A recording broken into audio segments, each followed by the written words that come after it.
हमें प्रिंस एटर दिखाया जाता है जो कि बाहर गार्डन में आ गया था। वो सोचता है मेरे होन्स, आई गेस उसे पता चल गया होगा। उसके चेहरे को देख के लग रहा था कि उसने मेरे होन्स देख लिए हैं। शायद स्टार को पता चल गया होगा कि मैं ही हूँ एटल, वो ड्रैगन। लेकिन वो सोचता है मैं तो इतना फ्लस्टर्ड था कि मैं अपने होन्स को छुपा ही नहीं पाया। कितना मैं स्टूपिड था ना।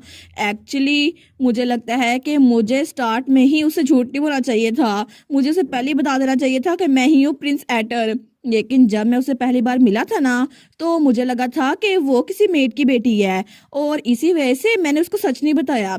लेकिन बाद में मुझे पता चला वो तो ड्यूक असलान की बेटी है और इसीलिए मैंने अपनी आइडेंटिटी को सीक्रेट रखा ताकि मेरा पिछला झूठ पकड़ा ना जाए। और उसके बाद मुझे डर था कि वो अपने आप को मुझसे दूर ना कर ले, क्योंकि मैं फर्स्ट प्रिंस बन के भी उससे मिला था और एटल बन के भी। लेकिन रॉयल फैमिली और हाउस इस्लाम के दरमियान जो रिलेशनशिप है ना, उसकी वजह से मैं अपनी आइडेंटिटी को छुपा के रख रहा था। लेकिन प्रिंस एटर की बजाय वो तो हर एक बात एटल से खुल के कर लेती थी। इसी वजह से मुझे उसके साथ बात करना बहुत पसंद था। लेकिन तब वो बड़ा सैड था। वो सोचता है आई बेट वो तो गुस्सा हो जाएगी अगर उसे पता चलेगा मैंने उसे झूठ बोला। मे बी वो मुझसे कहेगी मैं तुमसे नफरत करती हूँ, आखिर तुम मुझसे झूठ क्यों बोलते रहे? तुम तो मेरे इकलौते दोस्त थे ना, तुम मुझसे झूठ कैसे बोल सकते थे? लेकिन मैं कहूंगा स्टार, तो वो कहेगी भूल जाओ इस बात को, दोबारा मेरे पास ना आना, मैं तुमसे नफरत करती हूँ। और वो चिल्ला कहेगी मैं तुमसे बिल्कुल भी बात नहीं करूंगी, मैं तुमसे नफरत करती हूँ एटल, और तुम मेरे पास ना आना। तो वो सोचता है मैं तो उसको बुलाता रह जाऊंगा। मैं सच में चाहता हूँ ऐसा दोबारा कभी ना हो और इसीलिए मैं उसको बता नहीं सकता। लेकिन तब वो खड़ा हो गया था। वो सोचता है आखिर मैं उसको फील बेटर कैसे करवाऊं? अगर मैंने ड्यूक और कार्ल से कंसल्ट किया ना, तो उसका भी कोई फायदा नहीं होगा। एक्चुअली वो लोग तो यही चाहते हैं ना। तो ड्यूक कहेगा मेरी बेटी से दूर हो और उसका भाई कहेगा तुम तो ये डिजर्व करते हो। वो सोचता है मैं क्या करूं, मैं क्या करूं। लेकिन तभी पीछे हमारी बेटी आ गई थी। वो कहती है प्रिंस एटर। तो तब हमारा हीरो पीछे देखते हैं। वो कहती है अच्छा तो आप यहाँ पर थे, मैं तो आपको कब से ढूंढ रही थी। वो कहता है लेडी बेटी। लेकिन तब वो कहता है क्या आप मुझे ढूंढ रही थी, लेकिन क्यों? तो हमारी हीरोइन कहती है मैं तो आपसे माफी मांगना चाहती थी। मैंने सुना था कि सिग्नम बहुत ज्यादा इंपॉर्टेंट पार्ट होता है हमारी बॉडी का और इसको सिर्फ वही लोग टच कर सकते हैं जो आपस में शादी करने वाले हैं। मुझे माफ कीजिएगा कि मैंने आपका सिग्नम बिना पूछे टच कर लिया। आपको जरूर अनकंफर्टेबल लगा होगा ना। तो फर्स्ट प्रिंस कहता है नहीं नहीं इट्स ओके, मुझे बिल्कुल बुरा नहीं लगा। वो कहती है कि आपको बुरा नहीं लगा, लेकिन क्यों? वो सोचता है क्यों, पता नहीं क्यों, क्योंकि अगर किसी और इंसान ने मेरा सिग्नम टच किया होता ना, तो मुझे बहुत ज्यादा बुरा लगता और शायद मैं उस पर गुस्सा भी दिखाता। लेकिन अगर ये लेडी बैठी है ना, स्टार है, तो फिर मुझे बिल्कुल भी फर्क नहीं पड़ता। तो मुझे बिल्कुल बुरा नहीं लगा। वो कहता है आपको आइडिया नहीं था ना इस बारे में, इसीलिए आपको माफी मांगने की जरूरत नहीं है। वो कहती है अच्छी बात है, मैं तो ऐसे परेशान हो रही थी कि आप अपसेट हो जाएंगे प्रिंस एटर। वो कहता है मैं सच में ठीक हूँ, आपको इस बारे में फिक्र करने की जरूरत नहीं है। वो कहती है थैंक यू समझने के लिए। लेकिन तब बेटी कहती है बाय द वे क्या आप मुझे एक फेवर दे सकते हैं प्रिंस एटर? तो तब हमारा हीरो कहता है एक फेवर? तो तब वो कहता है हाँ हाँ बिल्कुल, आप मुझसे कुछ भी पूछ सकती हैं, आप मुझे बताएं आपको क्या चाहिए। तब वो स्माइल कर रहा था। वो सोचता है बस मुझे ये मत कहे आई हेट यू एटल। तो तब वो कहती है क्या आप थोड़ा सा नीचे झुक सकते हैं, मेरी आंखों में देख सकते हैं? वो कहता है इस तरह? वो कहती है जी जी बिल्कुल, ये परफेक्ट है। वो कहती है बस एक सेकंड के लिए ऐसे रहिएगा। और तब वो आगे होती है और उसकी आंखों की पट्टी वो खोल देती है। लेकिन तभी प्रिंस एटर उसकी गोल्डन आईज सामने थी। वो कहता है क्या? और तब उसकी आईज के नीचे एक तिल भी था। तो तब हमारी कहती है मुझे पता था ये तुम ही हो एटल। और तब उसको घूर के देखती है। तो प्रिंस एटर वो थोड़ा सा परेशान हो गया था। वो सोचता है क्या ये गुस्सा है, लेकिन बैठी तो उसको घूर के देखी जा रही थी, वो कोई बात नहीं करती। तो तब वो कहता है मुझे पता था कि तुमने मेरे हॉर्न्स देख लिए थे, इसी वजह से तुम्हें पता चल गया। तो बेटी कहती है नहीं, मैंने आपके हॉर्न्स थोड़ी देर के लिए देखे थे, लेकिन मैं श्योर नहीं थी और मैं सिर्फ इस वजह से श्योर हुई। और तब उसके पास होते हुए कहती है जब मैंने आपकी आंखें देखी और तब उसके बिल्कुल करीब थी। तो तब वो कहती है आपकी आईज बहुत ज्यादा प्रिटी हैं। और तब उसका कहता है जब उसने पहली बार उसको देखा था तब उसने यही कहा था तुम्हारी आईज बहुत ज्यादा प्रिटी हैं, बिल्कुल स्टार की तरह। तो तभी वो स्माइल कर रही थी। लेकिन प्रिंस एटर वो तो ब्लश करने लग गया था। वो सोचता है ये तो फिर से हो रहा है, मेरा दिल फिर से धड़क रहा है। हर कोई मेरी आंखों से डरता है और उससे नफरत करता है, लेकिन लेडी बेटी वो कभी भी मुझसे नफरत नहीं करती, वो हमेशा मेरी आंखों को देखकर उसकी तारीफ करती है। और तब वो बेटी को बड़े प्यार से देख रहा था। लेकिन वो सोचता है फिर भी पता नहीं क्या वजह है कि ये मुझसे डरती नहीं है। लेकिन थोड़ी देर बाद वो कहता है क्या असल में आप मुझ पे गुस्सा नहीं है? वो तो बड़ा नर्वस हो रहा था। तो हमारी उन कहती है गुस्सा? आपका मतलब है कि आपने मुझसे झूठ बोला ना कि आप प्रिंस एटर के सर्वेंट है क्योंकि आप एक ड्रैगन थे? वो कहता है हाँ उसी वजह से। वो कहती है अच्छा अगर ये बात है फिर तो मेरे बड़े सवालों का जवाब मिल गया। क्योंकि मुझे सच पता चल गया है ना। वो कहता है सवाल। तो हमारी बेटी कहती है बिल्कुल, ऑनेस्टली मुझे पहले समझ नहीं आ रहा था कि आप मेरी हेल्प क्यों कर रहे हैं, लेकिन अब मुझे पता चल गया है। तो वो कहता है क्या? तो बेटी हंसते हुए कहती है क्योंकि आप मेरे दोस्त है ना, इसीलिए। तो तब वो दिल में सोचती है प्यार, दोस्ती, ये सारे का सारा अनकंडीशनल प्यार, मैं इस सब बारे में भूल चुकी थी, क्योंकि पिछली लाइफ में मुझे मेरी आंट और प्रिंस रिटर उन दोनों ने धोखा दिया था, वही मेरे सबसे ज्यादा करीब थे। लेकिन तब जब मैं मरी थी ना, मैंने कहा था कि मैं कभी भी किसी पे यकीन नहीं करूंगी। लेकिन मेरी फैमिली से मिलने के बाद जब मैं अपने फादर के कैसल में आई, तब मुझे पता चला कि फैमिली का अनकंडीशनल लव क्या होता है। और मुझे सच में पता चल गया कि मेरे दोस्त भी हमेशा मुझे पसंद करेंगे, और एटल वो भी मेरा इकलौता दोस्त था जिसने मुझे सिखाया फ्रेंडशिप होती क्या है। और इसीलिए ये प्रीशियस इमोशंस मैं फील कर पाई, क्योंकि इतनी सी वजह पे मैं उससे नफरत क्यों करूंगी। तो वो कहती है मैं श्योर हूँ कि आपकी रीजंस होंगी जिस वजह से आपने मुझे बताया नहीं, लेकिन इस बार मैं इसको जाने देती हूँ। लेकिन अगली बार आप ऐसा कुछ नहीं करेंगे, मुझसे प्रॉमिस करें, आप मेरे साथ ऑनेस्ट रहेंगे। और तब उसकी तरफ उंगली बढ़ाती है। वो कहती है पिंकी प्रॉमिस करे ना। तो प्रिंस एडर उसको देखते हैं कंफ्यूज होकर, लेकिन तब स्माइल करता है। वो कहता है ठीक है, मैं प्रॉमिस करता हूँ, और दोनों पिंकी प्रॉमिस कर लेते हैं। तो तब हमारी हीरोइन कहती है मुझे फिर भी इसको ऐसे जाने देना बहुत ज्यादा कंफर्टेबल कर रहा है। वो कहता है क्या? तो हमारी हीरोइन कहती है आपने कहा था ना कि आप मेरे लिए कुछ भी करेंगे, है ना? वो कहता है हाँ हाँ बिल्कुल, मुझे बताओ। तो हमारी हीरोइन उसका हाथ पकड़ती है और कहती है ठीक है, तो फिर एक सेकंड के लिए मेरे साथ आए। और तब उसका हाथ लेकर वहां से भाग रही थी। वो कहती है मुझे आपसे कुछ करवाना है, बहुत इंपॉर्टेंट काम है, क्योंकि एक इंपॉर्टेंट जगह पे मुझे आपको लेके जाना है। और तब थोड़ी देर बाद सीन चेंज होता है और हमें ड्यूक का ऑफिस दिखाया जाता है। तो उसके सामने सारे डॉक्यूमेंट्स पड़े हुए थे। वो कहता है वो स्लाई स्नेक्स, उनकी इतनी हिम्मत, क्या इसके अलावा कोई एविडेंस नहीं मिला? तो फ्रेडरिक कहता है नहीं सर, हमने काउंट जिलोट का सारा घर छान मारा है, लेकिन हमें कहीं भी कोई एविडेंस इसके अलावा नहीं मिला। तो ड्यूक कहता है कितनी शर्म की बात है, क्योंकि हमें कोई और एविडेंस नहीं मिला, लेकिन इस लेटर के जरिए ही हमें पता चल गया है कि रॉयल फैमिली के कनेक्शन काउंट जिलोट के साथ थे, लेकिन फिर भी हमें कोई सॉलिड एविडेंस चाहिए उनके खिलाफ। तो फ्रेडरिक कहता है लेकिन काउंट जिलोट ने अपनी टेस्टिमनी भी दी है, फिर भी मुझे लगता है कि ये बात वापस आके हमें ही बाइट करेगी। वो जरूर दूर का रिश्तेदार क्यों ना हो, लेकिन वो हाउस एस्लान का पार्ट है। लेकिन फिर भी हर कोई इसके बारे में बातें करेगा कि हम एम्पीरियल फैमिली के खिलाफ जा रहे हैं। तो तब ड्यूक को बड़ा गुस्सा आता है। वो खड़ा होते हुए कहता है तो क्या, उन्होंने मेरी फैमिली के साथ इतना बुरा किया, और तुम चाहते हो कि मैं यहाँ बैठकर उन बास्टर्ड्स को अपने काम करते हुए देखता रहूं? मैंने और मेरे बेटे ने जंग में जाकर इस पूरे एम्पायर को प्रोटेक्ट किया था, और वो लोग हमें बैकस्टैब कर रहे हैं। और मैंने और मेरे सारे के सारे नाइट्स ने पूरी हिम्मत से वहाँ मुकाबला किया, लेकिन ये सारा कुछ हमें लगा था कि हम होली किंगडम के खिलाफ ये वार जीत चुके हैं, और मुझे लगा ही था कि इसके पीछे होली किंगडम है। लेकिन फिर भी मैंने एक चीज को ओवरलुक कर दिया, वो थे ये सांप जो कि रॉयल फैमिली है। ये लोग हमेशा हमें धोखा देते आए हैं, हमें लगा था कि ये हमारे दोस्त है, लेकिन ये तो दुश्मनों से भी ज्यादा बुरे निकले। तो फ्रेडी कहता है जी बिल्कुल, एम्पायर ऑब्वियसली हमारी एनिमी है, लेकिन रॉयल फैमिली वो तो सच में बहुत ही ज्यादा बुरी है। तो दूसरा नाइट भी कहता है बिल्कुल, जब जंग के दौरान हमने उनसे कहा था ना कि हमें मदद चाहिए और सोल्जर्स को भेज दें, तो तब उन्होंने लेटर में लिखा था क्या तुम लोग बगावत तो नहीं करने वाले जो और फौजियों को मांग रहे हो, हम तुम लोग को ऐसा कुछ भी नहीं करने देंगे। और ये रिप्लाई पढ़कर तो मैं बिल्कुल शॉक हो गया था, मैं तो कुछ बोल ही नहीं पाया था। तो ड्यूक कहता है बगावत, उन लोग को लगता है कि हम बगावत कर देंगे, तो चलो उनके डर को सही साबित करते हैं। मुझे नहीं लगता कि ये कोई बुरा आइडिया है, और वैसे भी तुम लोग को पता है कि सर्दी आने वाली है, और सर्दी के मौसम में कैपिटल तो जरा वार्म होता है ना, तो तुम लोग को लगता कि हमें वहां पर जाकर रहना चाहिए, क्योंकि हम उन पे कब्जा कर लेंगे, और सोल्जर्स को वहां भेजना बिल्कुल भी बड़ी गलती नहीं होगी, क्योंकि एम्पीरियल फैमिली वो किसी काबिल नहीं है। दूसरे लफ्जों में कहें तो ये जंग के लिए अच्छा टाइम है। तो फ्रेडरिक भी कहता है जी सर, आप बिल्कुल ठीक कह रहे हैं, वार तो फिर हम उनको पे बैक करेंगे, जैसे उन्होंने हमें इंसल्ट किया ना, बिल्कुल वैसे ही। लेकिन तभी दरवाजे पे दस्तक होती है, कोई कहता है मास्टर क्या मैं अंदर आ सकती हूँ? और वहां पे हमारी बेटी की मेड थी, वो कहती है मुझे आपको कुछ बताना था।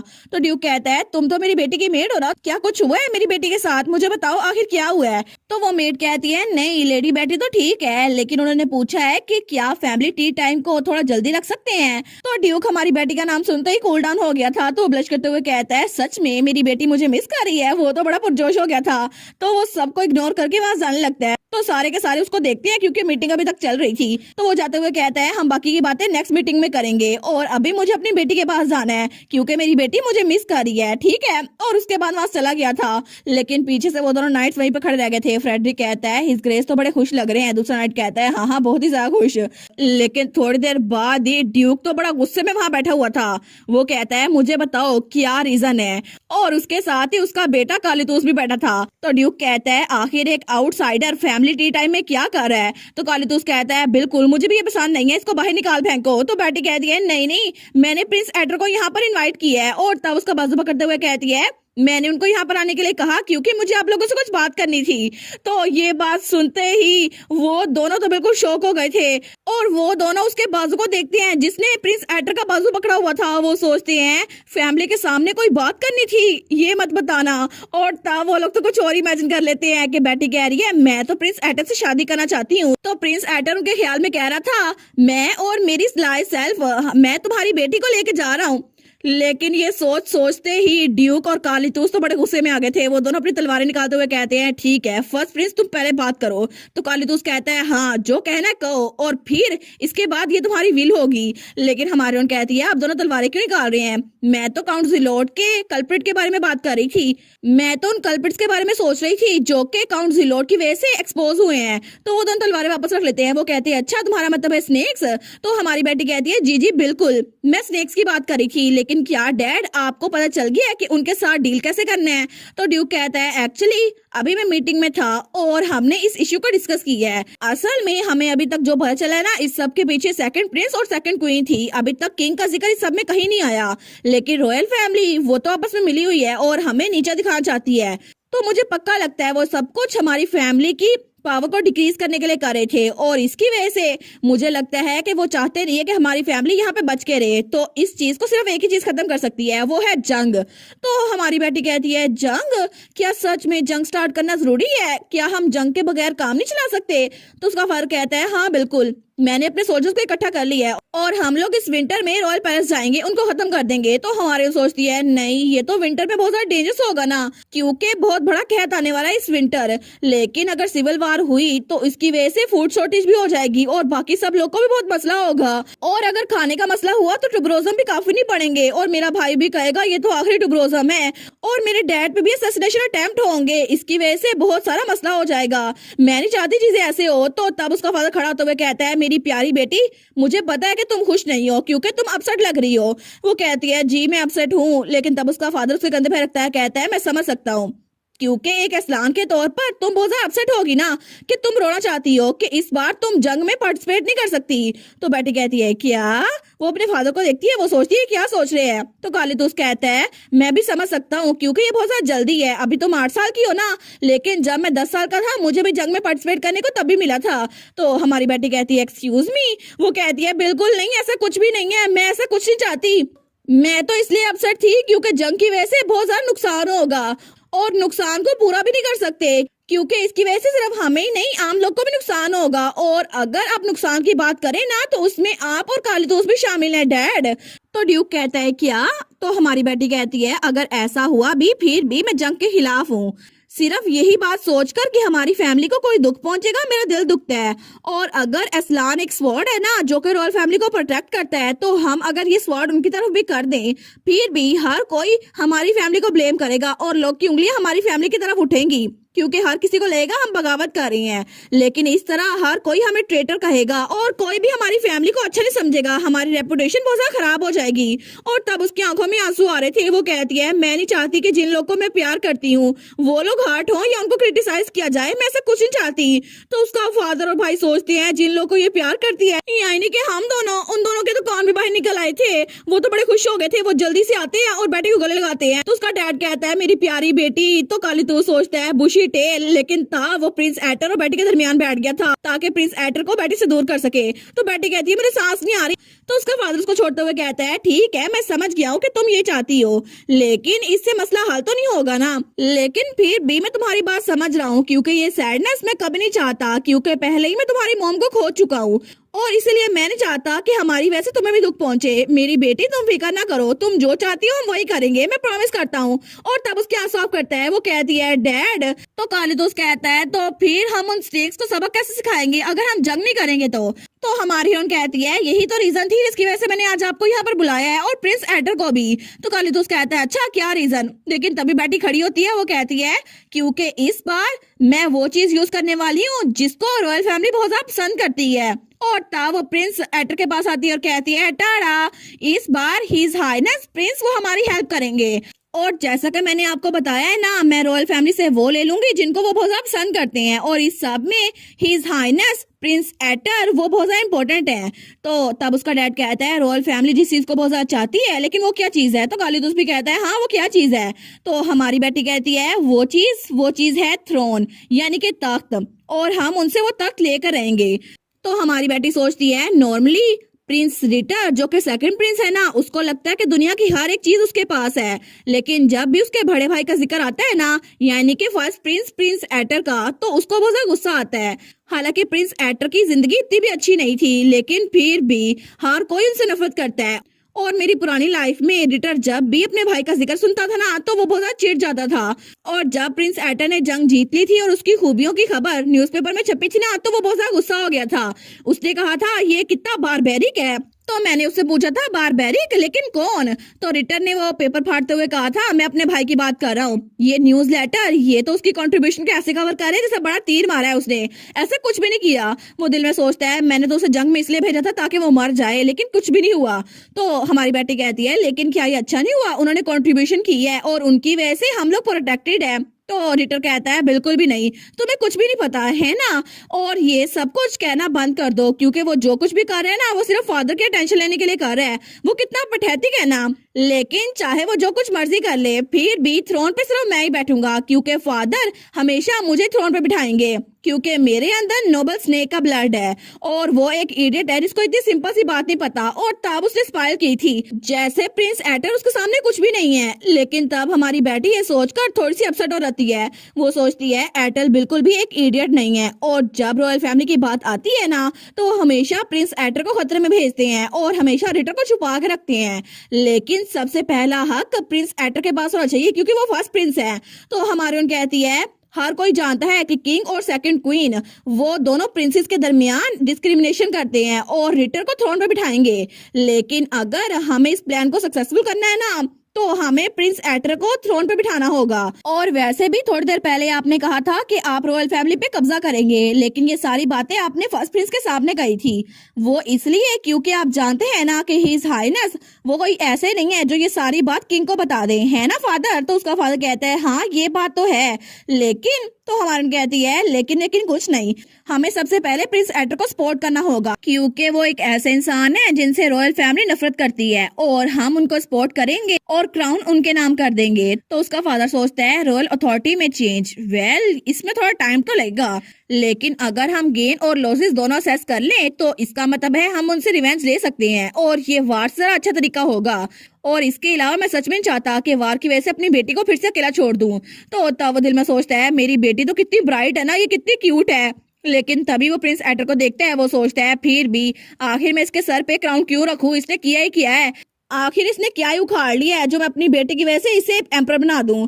लेकिन तब ड्यूक कहता है क्या फर्स्ट प्रिंस एग्री हो गया है? तो बेटी कहती है जी जी बिल्कुल, मैंने फर्स्ट प्रिंस से बात कर ली है। तो तब एडर खड़े होते हुए कहता है जी बिल्कुल उन्होंने बात कर ली है, और वैसे भी मुझे क्राउन की जरा फिक्र नहीं है, लेकिन अगर मैं अपनी बिलव्ड फैमिली को स्क्रू ओवर कर सकता हूँ ना, तो फिर मैं इंटरेस्टेड हूँ, क्योंकि उन्होंने कभी भी मेरे साथ अच्छा सलूक नहीं किया।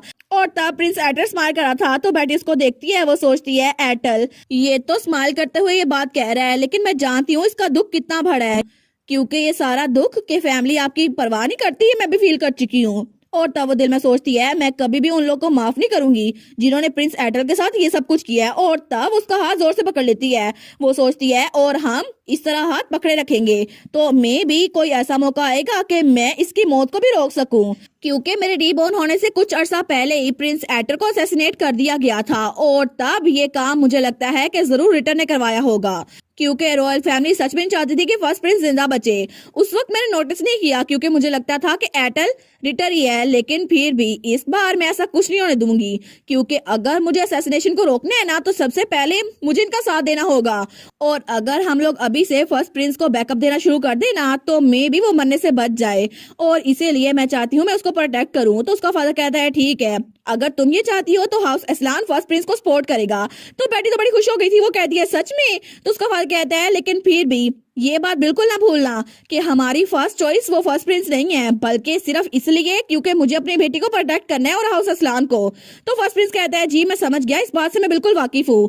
लेकिन तब वो हाथ खड़ा करते हुए कहता है फिर भी क्या आप थोड़ी देर के लिए हमारी फ्रेंडशिप को सीक्रेट रख सकते हैं, क्योंकि अगर रॉयल फैमिली को पता चल गया कि जिन दो दुश्मनों से वो बिल्कुल नफरत करते हैं उन्होंने हाथ मिला लिए तो वो और एग्रेसिव हो जाएंगे, और इसीलिए मैं नहीं चाहता कि उनको पता चले। तो तब काली दोस्त कहता है अच्छा तुम नहीं चाहते कि उनको पता चले हम लोग कितने क्लोज हैं। वो कहता है जी जी बिल्कुल मैं ऐसे ही चाहता हूँ। लेकिन तब काली दोस्त कहता है अच्छा ये बात है, तो फिर अगर तुम्हें ही ऐसा लगता है तो मेरी बहन का हाथ जरा छोड़ दो, तुमने कब से मेरी बहन का हाथ पकड़ा हुआ है। और तब वो कहता है स्नो स्टॉर्म उस पे हमला करो, और तभी वो व्हाइट स्क्विरल पता नहीं कहाँ से आ गई थी और उसी वक्त प्रिंस एडर पे कूद पड़ती है। तो वो कहता है क्या, बेटी कहती है एटल। लेकिन तब फर्स्ट प्रिंस कहता है स्टार मेरी हेल्प करो। वो कहती है ठीक है मैं ट्राई करती हूँ स्नो स्टॉर्म को उतारने की, लेकिन पता नहीं स्नो स्टॉर्म यहाँ पे कितनी देर से थी। तो तब काली तो उसको तो बड़ा गुस्सा आ रहा था। वो सोचता है क्या स्टार, इसने मेरी बहन को स्टार बोला। वो कहता है तुम्हारी हिम्मत कैसे हुई बुशी टेल को निकनेम देने की। पिग स्क्विरल जल्दी करो उसे और हरास करो। तो वो स्क्विरल तो और दांत कचकचाती है, लेकिन तभी हमारी बेटी उसके सामने आ गई थी। वो कहती है काली दोस्त बस बहुत हो गया, मेरे दोस्त को हरास करना बंद कर दो, एटल मेरा एक दोस्त है। तो तब उसका डैड और उसका भाई दोनों कहते हैं क्या दोस्त, लेकिन दोनों को बड़ा गुस्सा आ गया था और दोनों ही सदमे में चले गए थे। वो दोनों कहते हैं पुराना दोस्त। लेकिन तब थोड़ी देर बाद हमारी बेटी ने उनको सब कुछ बता दिया था। तो ड्यूक कहता है अच्छा इसका मतलब है तुम इससे कैपिटल में मिली थी। वो कहती है जी जी बिल्कुल, क्योंकि उस वक्त जब मैं कैपिटल में रह रही थी ना तो सिर्फ एक ही दोस्त था मेरा जो कि हमेशा मेरे साथ रहता था, और वो मेरा सबसे ज्यादा करीबी दोस्त था, वो था एटल, और इसीलिए मैंने कहा वो मेरा पुराना दोस्त है। लेकिन तब वो काली दोस्त से कहती है अगर तुमने मेरे दोस्त को मुश्किल वक्त देने की कोशिश की ना तो मैं तुम्हें माफ नहीं करूंगी, चाहे तो मेरे भाई क्यों ना हो। तो काली दोस्त कहता है क्या, लेकिन तब वो कहता है क्या सच में तुम अपने भाई की जगह उसकी साइड ले रही हो। वो तो बड़ा डिसअपॉइंटेड हो गया था, लेकिन प्रिंस एटर तो बड़ा खुश था। वो कहता है स्टार, वो तो ब्लश कर रहा था। लेकिन काली दोस्त कहता है ओए अपने चेहरे से ये स्मग लुक हटाओ, तुम तो बिल्कुल डेड हो। तो बेटी कहती है वेल लड़ना बंद कर दो, मुझे लगता है कि हम लोग जो पहले बात कर रहे थे ना उसको कंटिन्यू रखना चाहिए, और अगर हमें एडर को थ्रोन दिलवाना है ना तो सबसे पहले हमें नोबल्स की सपोर्ट हासिल करनी होगी। तो ड्यूक कहता है ये तो बिल्कुल भी इजी नहीं होगा। बेटी कहती है जी जी बिल्कुल, ये बिल्कुल इजी नहीं होगा, लेकिन हमें कुछ वक्त में उनकी सपोर्ट हासिल करनी होगी, और ये हम लोग सीक्रेटली करेंगे क्योंकि मेरे पास एक सीक्रेट वेपन है। और तब बेटी सामने एक बोतल रखती है। वो कहती है मेरे पास एक बहुत ज्यादा जबरदस्त आइडिया है। तो काली दोस्त कहता है ये तो वर्मेट पोशन है ना। वो कहती है बिल्कुल, ये गोल्डन एकॉन का आइटम है। आजकल जो हम गोल्डन एकॉन में बेच रहे हैं ना वो 3rd ग्रेड का आइटम है, लेकिन जो टी नोबल्स पीते हैं वो 2nd ग्रेड की होती है, और ये आइटम जो मैंने सामने रखा है ये 1st ग्रेड का वर्मेट पोशन है। और ज्यादातर नोबल्स वही चीज लेते हैं जो कि ज्यादा स्पेशल होती है। हमें इसको अपने एडवांटेज के तौर पे इस्तेमाल करना होगा क्योंकि नोबल्स को स्पेशल चीजें पसंद होती है, और हम ये 1st ग्रेड का पोशन यूज करेंगे जिसकी वजह से नोबल्स वो हमारी बात मानने पे मजबूर हो जाएंगे और वो हमेशा हमारी साइड लेंगे। और तब उसकी स्क्विरल उसके सर पे थी। तो बेटी कहती है ठीक है तो हम लोग इस वर्मेट पोशन का यूज करेंगे और इसके हिसाब से नोबल्स को अपनी साइड पे लाने की पूरी कोशिश करेंगे, क्योंकि ये आइडिया मेरे हिसाब से सबसे ज्यादा बेस्ट है।